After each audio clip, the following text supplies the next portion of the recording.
നമസ്കാരം. ഗ്രാമ്പിയിലെ കടുവയെ വെടിവെച്ച് കൊല്ലുമ്പോൾ നാട്ടുകാർ ആശ്വാസത്തിലാണ്. ആ കടുവയെ അവിടെ നിന്ന് മാറ്റണമെന്നതായിരുന്നു ആവശ്യം. എന്നാൽ മാറ്റാനുള്ള ശ്രമം കടുവയുടെ മരണമായി. ഗ്രാമ്പിയിൽ മയക്കുവെടി വെക്കുന്നതിനിടെ കടുവയുടെ ആക്രമണത്തിൽ നിന്ന് തലനാരിഴയ്ക്കാണ് വനപാലകരായ മനുവും ആരോമലും രക്ഷപ്പെട്ടത്. രണ്ടുപേരും കുമ്മളിയിലെ സർക്കാർ ആശുപത്രിയിൽ ഇപ്പോൾ ചികിത്സയിലാണ്. മൃഗവേട്ടക്കാരുടെ കിണിയിൽ വീണാണ് കടുവയ്ക്ക് പരിക്കേറ്റത് എന്ന് വനംവകുപ്പ് സ്ഥിരീകരിച്ചിട്ടുണ്ട്. അതായത് ഈ മേഖലയിൽ മൃഗവേട്ടയുണ്ടെന്ന് വനം വകുപ്പ് കണ്ടെത്തുന്നു. മയക്കുവെടി വെക്കാനുള്ള ശ്രമത്തിനിടെയാണ് കടുവയെ വെടിവെക്കേണ്ടി വന്നത്. പുലിമുരുകൻ സിനിമയിൽ കടുവയെ നായകൻ തളയ്ക്കുന്ന സീൻ മലയാളി ആവേശത്തോടെയാണ് കണ്ടിരുന്നത്. ഇതിന് സമാനമായ സാഹചര്യമാണ് ഗ്രാമ്പിയിലുണ്ടായത്.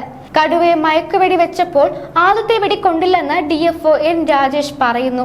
മൃഗത്തിന്റെ ദേഹത്ത് മയക്കുവെടി കൊണ്ടു കഴിഞ്ഞാൽ സാധാരണ 15 മിനിറ്റ് സമയമെടുക്കും പ്രവർത്തിച്ചു തുടങ്ങാൻ. അത്രയും നേരം കാത്തിരുന്നിട്ടും കടുവ അനങ്ങുന്നുണ്ടായിരുന്നില്ല. തുടർന്നാണ് രണ്ടാമതൊരു വെടി കൂടി വെക്കാൻ തീരുമാനിച്ചത്. രണ്ടാമത്തെ മയക്കുവെടി കൊണ്ടയുടൻ കടുവ ചാടി വരികയായിരുന്നുവെന്ന് DFO പറഞ്ഞു. ഡോക്ടറുടെ നേരെയാണ് ചാടിയതെന്നും അദ്ദേഹത്തെ രക്ഷിക്കാനാണ് മനു എന്ന വനം വകുപ്പ് ഉദ്യോഗസ്ഥൻ ഷീൽഡ് കൊണ്ട് പ്രതിരോധിച്ചതെന്നും N രാജേഷ് പറയുന്നു. മനുവിന്റെ ഷീൽഡിൽ അടിച്ച കടുവ അത് വലിച്ചു കീറുകയായിരുന്നു. കടുവയുടെ രണ്ടാമത്തെ അടി മനുവിന്റെ ഹെൽമറ്റിലായിരുന്നു. അത് പൊട്ടി താഴെ വീണു. മൂന്നാമത്തെ അടി മനുവിന്റെ തലയ്ക്കടിക്കാൻ തുടങ്ങുമ്പോൾ കടുവയെ വെടിവെക്കേണ്ടി വന്നു. വെടിയേറ്റ കടുവ ചത്തു. സ്വയരക്ഷയ്ക്കായാണ് വെടിവെക്കേണ്ടി വന്നതെന്ന് DFO പറയുന്നു. കാരണമായി മനുഷ്യജീവനാണ് എല്ലാ ജീവന്റെയും മുകളിൽ വിലയുള്ളതെന്ന് DFO പറയുന്നു. ഇത് തന്നെയാണ് മനുവും ആരോമലും വിശദീകരിക്കുന്നത്. കടുവയെ മയക്കുവെടി വെക്കുന്ന ദൗത്യ സംഘത്തിന്റെ മുൻനിരയിലാണ് മനു ഉണ്ടായിരുന്നത്. തൊട്ടു പിന്നിൽ ആരോമലും ഡോക്ടറും. കടുവ തേയിലക്കാടിനുള്ളിൽ ഏത് പൊസിഷനിലായിരുന്നു കിടന്നിരുന്നതെന്ന് അറിയാൻ സാധിച്ചിരുന്നില്ലെന്ന് മനു പറഞ്ഞു. ആദ്യത്തെ വെടി കൊണ്ടോ ഇല്ലയോ എന്ന് കാണാൻ സാധിച്ചിരുന്നില്ല. തുടർന്ന് വീണ്ടും ഒരു വെടി കൂടി വെക്കാൻ തീരുമാനിച്ചു. വെടി കൊണ്ടതും കടുവ നേരെ വന്നു. തേയിലത്തോട്ടത്തിന് നടുവിലായിരുന്നതിനാൽ അങ്ങോട്ടോ ഇങ്ങോട്ടോ മാറാനും സാഹചര്യമില്ലായിരുന്നു. തന്റെ പിന്നിലായി ആരോമലും ഡോക്ടറും നിൽക്കുന്നതിനാൽ ഒഴിഞ്ഞു മാറിയാലും അവരിൽ ആർക്കെങ്കിലും ആക്രമണമേൽക്കും, ജീവന് തന്നെ ഭീഷണി ഉണ്ടാകുമെന്ന ബോധ്യമുണ്ടായിരുന്നതുകൊണ്ട് കടുവയെ തടുക്കുകയല്ലാതെ മറ്റു മാർഗമില്ലായിരുന്നുവെന്നും മനു പറയുന്നു. കടുവയിൽ നിന്ന് രക്ഷപ്പെടാൻ ഷീൽഡ് കൊണ്ടാണ് തടഞ്ഞത്. കടുവയുടെ അടി കൊണ്ട് ഷീൽഡ് പൊട്ടി. പിന്നെ എന്നേക്കാളും ഉയരത്തിൽ പൊങ്ങി തലയ്ക്ക് അടിക്കുകയായിരുന്നു. അടി കൊണ്ട് ഹെൽമറ്റ് തെറിച്ചു പോയപ്പോൾ ശരിക്കും പേടിയായി. പിന്നെ ഒന്നും ഓർമ്മയില്ല. കുറച്ചു നേരം കഴിഞ്ഞാണ് ബോധത്തിലേക്ക് വന്നത്. അപ്പോഴേക്കും കടുവയെ കൊണ്ടുപോയിരുന്നു.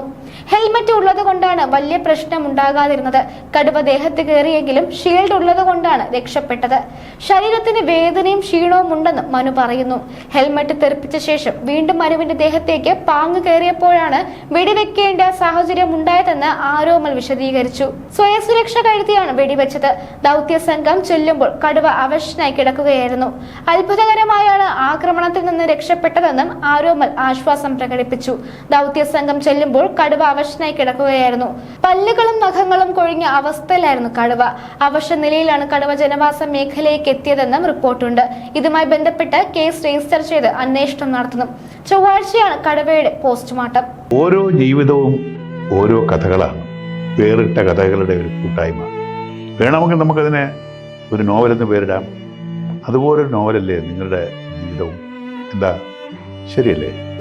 നിങ്ങളുടെ അനുഭവങ്ങൾ, കഥകൾ എന്തുമായിക്കൊള്ളട്ടെ, അത് കേൾക്കാൻ DNA ന്യൂസിലൂടെ ഞാൻ എത്തുന്നു. കഥ പോലൊരു ജീവിതം, അതിനായി ഞാൻ നിങ്ങൾക്ക് വേണ്ടി കാത്തിരിക്കുന്നു. നമുക്ക് ഒന്നിച്ച് കാണാം, കുറേ കാര്യങ്ങൾ സംസാരിക്കാം, വേദനകൾ പങ്കിടാം. നിങ്ങളുടെ വിഷയങ്ങൾ, അനുഭവങ്ങൾ അത് ഞങ്ങളെ അറിയിക്കേണ്ട വിലാസം താഴെ കൊടുക്കുന്നു.